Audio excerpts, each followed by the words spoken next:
In this video, we're going to talk about the problems of depicting sexual assault in Game of Thrones. Let's get into it, and trigger warnings, of course. The three big assault scenes added to Game of Thrones that weren't in A Song of Ice and Fire were Daenerys' wedding with Khal Drogo, Cersei and Jaime's scene in Season 4, and Sansa and Ramsay in Season 5. The shows have many problems with these depictions, seemingly since the start, and that includes a lot of backlash, and pushback from George R.R. Martin himself, and rightfully so. As we'll get into later, just having sexual violence for shock value can obviously be pretty harmful, and I'm going to of course discuss why that is and which scenes do it most egregiously, but I think it would be interesting first to look through how much controversy this has sparked over 10 years, just so you can get a full scope of how seriously this topic is taken in this genre. The most controversial of these scenes was definitely the one involving Sansa and Ramsay. Actors have said it was the worst day of their careers and nobody wanted to be there. This spawned massive criticism and multiple big articles, and senators even tweeted disavowing the show. The next scene is of course involving Cersei and Jaime. The director and Jaime's actor said that the scene was never meant to be a rape, and they're hesitant to say that online because of backlash, obviously. But looking back on the final cut of this scene, that's obviously not the case. In the books, this scene is more consensual with insight into the character's thoughts and motives, although I would still argue that even then it's still assault, since Cersei was still saying no before they had sex. And the fact is that Jaime still pushed himself onto her after she kept denying him, which is by definition assault, but I can at least see the rationale in the book. In Game of Thrones though, that's completely lost here, since all we see and hear is Cersei saying it's not right over and over. We don't get any character insight, and the scene ends on her saying those words. I'm sure it seemed more consensual while they were writing the scene, but I'd be concerned as to how they could look at the final product and not say that this is a rape. These problematic mindsets will be alluded to later. The last controversial scene is of course Daenerys and Drogo, but fortunately I have a whole section of the video dedicated to talking about that specifically. Before that happens though, it'd be extremely important to lay the groundwork for why depictions of assault are problematic in the first place. I'm of the belief that sexual assault can be in common media and done well. Stories that actually depict the trauma that comes from it can be refreshing and actually improve the way people see assault and the effects it leaves behind, and generally just how bad it is. The problem is that this is usually just not the case. Too often it's shown to be trivial, used as a plot device,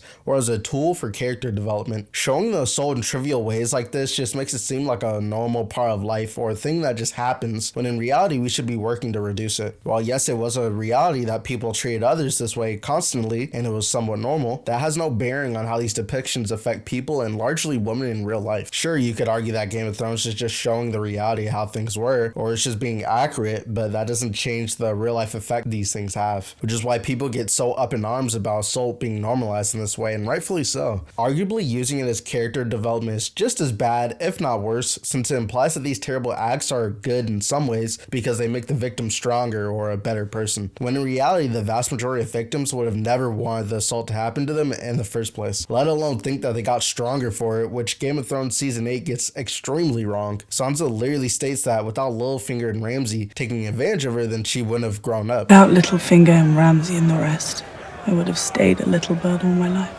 This is a pretty bad thing for a character to say, and it permeates throughout the rest of the Daenerys section as well, even though that was in Season 1. Alright, to start this section off, it'd be appropriate to illustrate the changes from the book. So in the show, Daenerys gets married to Drogo and he takes advantage of her, but in the book, Drogo seduces her and asks for consent, and people consider this to be mostly consensual. George Martin himself has commented on this scene specifically and said that the rape does make it worse. D&D have quotes that defend the change, which I ironically agree with, but not for the reasons you're probably thinking. There's a lot of discourse on how these changes by D&D make the series worse and trivialize sexual assault at the same time, but if done right, I think this would have actually been a good change from the books. Many people bring up the idea that Game of Thrones was a bad show because of these scenes. To answer why that is, we have to identify a key aspect of this talking point. How do you define rape?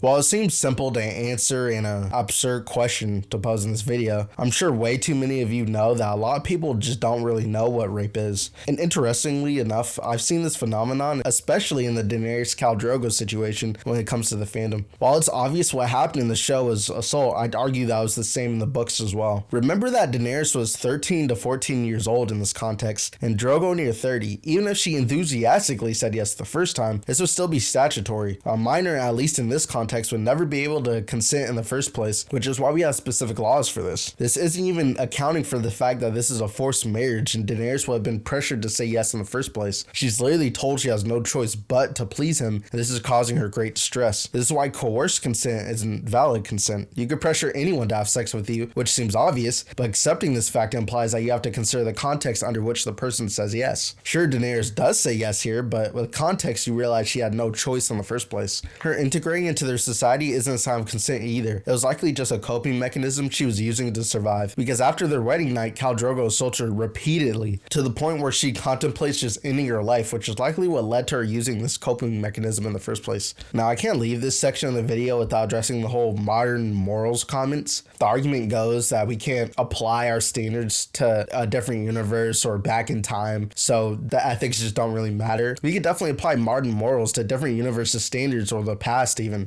Saying that this character has different moral customs doesn't change if an action is wrong or not. Everyone has different morals. Sure, this was normal for Khal Drogo and many men in Westeros even, but we know this isn't okay, not just from our standards, but other characters in the universe speaking out against it as well. If you think morals change depending on what society thinks, then you can't say that American slavery is bad, because in the 1700s slavery was normal in America and not considered to be a bad action in general. What makes rape bad is that you're taking advantage of someone's own body for your benefit. Under which context is that not a bad thing? This is just counterintuitive. I see no point in defending these scenes as natural either, because there are many more natural things in the show and the books that are just forgotten about or not addressed. Besides those two things, the next problem we have here is that this is considered to be a love story. Flipping back to the show here, Daenerys genuinely seems to love and care about Drogo, which isn't inherently bad. I mean, this does happen in real life, but the show treats it as genuine, and it never stops to reflect on just how bad the relationship was. When Drogo dies, it's depicted as genuine drama, like how a love story would show it. Once again, if the show dropped the act and focused in on Daenerys' trauma, or how it doesn't make sense for her to love Drogo, then this would be fine and probably even good. But it fails to be this self-aware and trivializes the assault and or even glorifying it as an act that leads to love. And seeing it online, a lot of people seem to think of this as a love story, and George Martin himself seems to think of it that way as well. Drogo seducing Daenerys the first time they have sex in the book is written to be romantic and not disturbing or vulgar, even though we're talking about a 14-year-old with a 30-year-old in a forced marriage. And to be fair, I'm not demonizing the fact that this happens. If you want to show how things were in a certain time period or be realistic, that's fine. But if you want to show it and have millions of people read it, then you lay yourself open to criticism when what you show can be deemed problematic. With all this laid out in front of us, I think a question to be asked is, should we still like Khal Drogo? Now, I'm not going to tell you which characters to like. I personally think Ramsay is one of the best characters in the show. It's completely fine to like a character that does bad things, especially since the series is full of great characters. But acting as if Drogo is completely fine and making his decisions doesn't seem right for a reason. The whole reason why he dies is because of his absurd lifestyle anyway. From him stepping into the blade that gave him the infection to the witch cursing him to get revenge. He talked a little about how Game of Thrones is wrong, about how it shows Drogo and Daenerys' relationship, but now let's talk about the implications from that error. The biggest one of these is, of course, glorifying assault. In Drogo's case, people generally seem to like his character in a genuine way. Like I said earlier, you could like bad characters, but the reasons I like Ramsay and the reasons I like Jon Snow aren't the same. If Game of Thrones depicted him as a brutal rapist, I'm sure less people would like him anyway. As it stands though, he has a whole dragon named after him, and Daenerys never comes to her senses about him being a bad partner, or doesn't even show major signs of trauma even. Much like Sansa in season 8, it's shown as a strengthening moment, and it's a pretty vital point for Dany to become hardened and start a journey for world domination and whatnot. This is what I mean by using sexual assault as a plot device. The assault causes Daenerys to blend into Khaleesi culture as a coping mechanism, which sets up her being the strong leader, and in doing this we forget how traumatic something like this could be for someone in her situation, but Game of Thrones just passes through that. I think all of the other scenes suffer through this as well. They just come off as pointless and vapid. The big problem with the Daenerys/Drogo thing is that this event sets up a whole character arc and is portrayed positively, which is something these scenes can't really say the same. And to end this chunk of the video, I actually do think that D&D's changing the first episode is better than the books. While pointless rape scenes are universally bad, the book did have those as well. So when having to pick two of these, my reasoning is that it's probably worse thematically and ethically to even portray Daenerys as consenting and show it as a tender moment or a love scene. It makes a lot more sense that Drogo would just start assaulting her straight off the bat, since that's what he started doing anyway. And D&D explained this themselves, that the whiplash from Drogo being a respected partner to an uncaring one would be too great in a TV episode. I think this actually could have been a good change, because instead of going with the love story story arc, they could have explored how much this even troubled Dany and showed her getting stronger and more confident despite the assault, not because of it, which is the major downfall of a lot of female characters in Game of Thrones. I think it's good to remember that this isn't really a video criticizing story beats or plot points. It's more so reflecting on how these scenes in Game of Thrones could reflect on the people watching it. Daenerys being raped could be a great plot point, and seeing her pain through this way could have been extremely powerful for the people watching it. But what I'm more interested here is the implications of the action itself. If you guys like this video, then